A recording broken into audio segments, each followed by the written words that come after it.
Welcome to our channel. Today Bible verse in Tamil.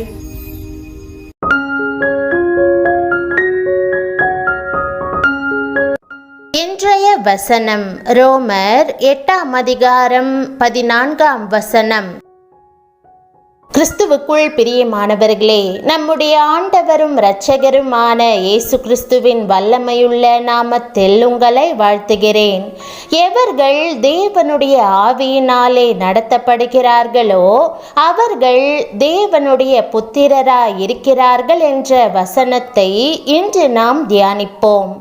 தேவனாகிய கர்த்தரின் ஆவியானவர் நமக்குள் வாசம் பண்ணுவது எத்தனை பெரிய ஸ்லாக்கியம்! ஆம் பிரியமானவர்களே, எப்படி நடக்க வேண்டும் என்பதை குறித்து நீங்கள் ஆச்சரியப்படலாம். நான் நீதியாய் நடக்கிறேனா? என்னை குறித்து தேவன் விரும்புகிற சரியான பாதையில் நான் நடக்கிறேனா? எனக்கு சரியான உறவுகள் கிடைக்குமா? மற்ற அனைவருக்கும் நான் சரியான விஷயங்களை செய்கிறேனா?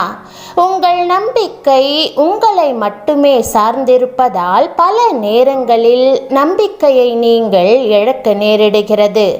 ஆனால் இங்கே வேதம் கூறுகிறது, தேவனுடைய ஆவியால் நடத்தப்படுகிறவர்கள் தேவனுடைய பிள்ளைகளாய் இருப்பார்கள்.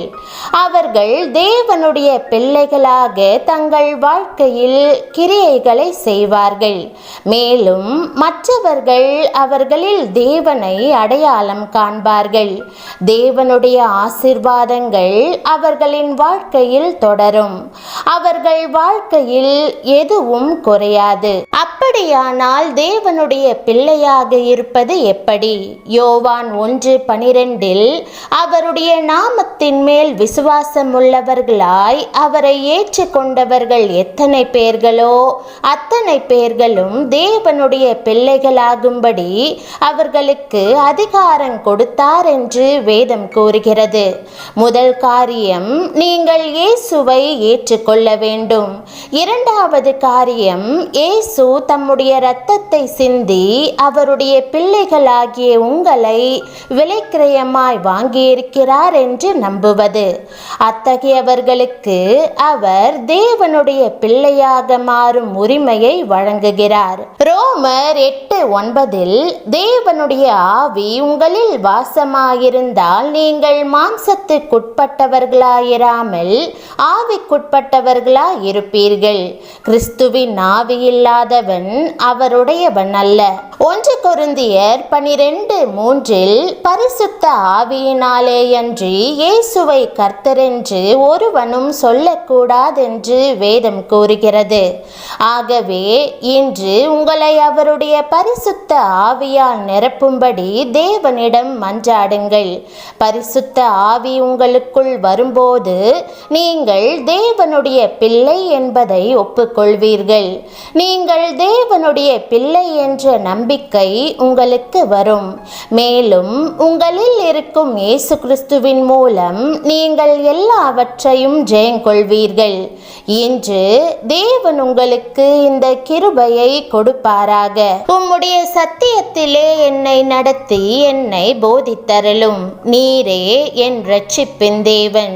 உம்மை நோக்கி நாள் முழுதும் காத்திருக்கிறேன் என்று தாவீது தேவனிடம் விண்ணப்பம் பண்ணுகிறான்.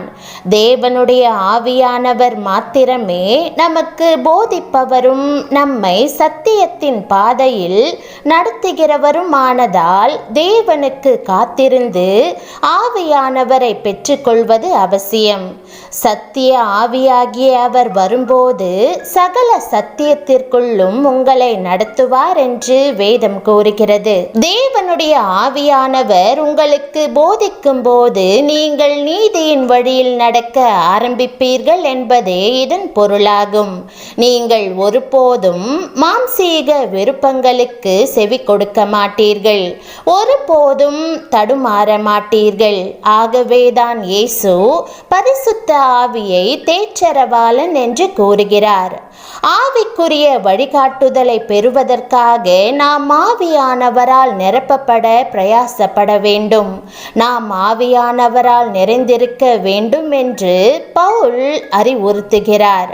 நாம் ஆவியில் நிறைந்திருக்கும் போது நம்முடைய சுய மாம்சீக ஆசைகளை பின்பற்ற மாட்டோம். தேவ ஆவியினால் நாம் நிறைந்திருந்தால் தேவனுக்கு பிரியமான விதத்தில் நடக்கும்படியான விருப்பத்தையும் சத்துவத்தையும் அவர் தருவார். அதன் மூலம் நாம் தேவ சிந்தையை பெற்று இவ்வுலகின் எல்லா தீமைகளையும் ஜெயிக்க முடியும். தேவனுடைய பிள்ளைகளைப் போல மாசற்றவர்களாக கபடற்றவர்களாக வாழும்படி வேதம் நமக்கு கூறுகிறது. பிரியமானவர்களே, இவ்வுலகம் பொல்லாங்கினால் நிறைந்திருக்கிறது. கர்த்தாவே, உம்முடைய சத்தியத்திலே என்னை நடத்தி எனக்கு போதித்தருளும் என்று தாவீது தேவனை நோக்கி கூப்பிட்டது போல நீங்களும் ஆண்டவருடைய வழிகாட்டுதலை தேட வேண்டும். தேவனுடைய ஆவியானவரால் மாத்திரமே உங்களை நீதியின் பாதையில் நடத்த முடியும் என்பதால் ஆண்டவருக்கு காத்திருந்து அவரது பரிசுத்த ஆவியானவரை பெற்றுக்கொள்ள வேண்டும். நீங்கள் தேவனுடைய ஆவியானவரால் நிரப்பப்பட்டிருந்தால் மாத்திரமே அவருடைய பிள்ளை என்று அழைக்கப்படுவீர்கள். பரிசுத்த ஆவியானவரால் உங்களை நிரப்பும்படி தேவனை நோக்கி கூப்பிடுங்கள். அப்போது இந்த பரிபூரண ஆசீர்வாதத்தை பெற்றுக்கொள்வீர்கள். ஜெபம். அன்பின் ஆண்டவரே, என்னை உமது பிள்ளையாக மாற்றியதற்காக நன்றி. என் இருதயத்தில் வந்து வாசம் பண்ணும். உமது கட்டுப்பாட்டிற்குள் என்னை வைத்தருளும்.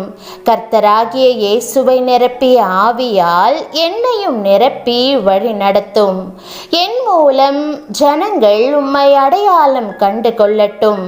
மாம்சமான யாவர் மேலும் ஊற்றுவதாக நீர் வாக்கு கொடுத்திருக்கும் உம்முடைய ஆவியானவராகிய பரிசுத்த ஆவி என்னும் வெளியேற பெற்ற ஈவுக்காக உமக்கு நன்றி செலுத்துகிறேன். ஆண்டவரே, நீர் இல்லாமல் எனக்கு எந்த பலனும் இல்லை என்பதை ஒப்புக்கொள்கிறேன். நான் நீதியின் பாதையில் வழிநடத்தப்படவும் என் வழிகளிலெல்லாம் உமக்கு பிரியமாய் நடப்பதற்கும் என்னை உம்முடைய ஆவியினால் நிரப்ப வேண்டும் என்று மன்றாடுகிறேன். உம்மை அப்பா பிதாவே என்று கூப்பிட பண்ணுகிற புத்திர சுவிகார ஆவியின் மூலமாக என்னை உம்முடைய பிள்ளையாக உம்முடைய குடும்பத்திற்குள் சுவிகரித்துக் கொள்வதற்காக உம்மை ஸ்தோத்தரிக்கிறேன். நீர் எனக்கு உதவும் போது உம்முடைய பிள்ளையாக கபடற்றதும் மாசற்றதுமான வாழ்க்கையை நடத்த முடியும் என்று விசுவாசிக்கிறேன். இயேசுவின் நாமத்தில் ஜெபிக்கிறேன் நல்ல பிதாவே, ஆமென். தேவனுடைய நாமம் மகிமைப்படுவதாக. ஆமென்.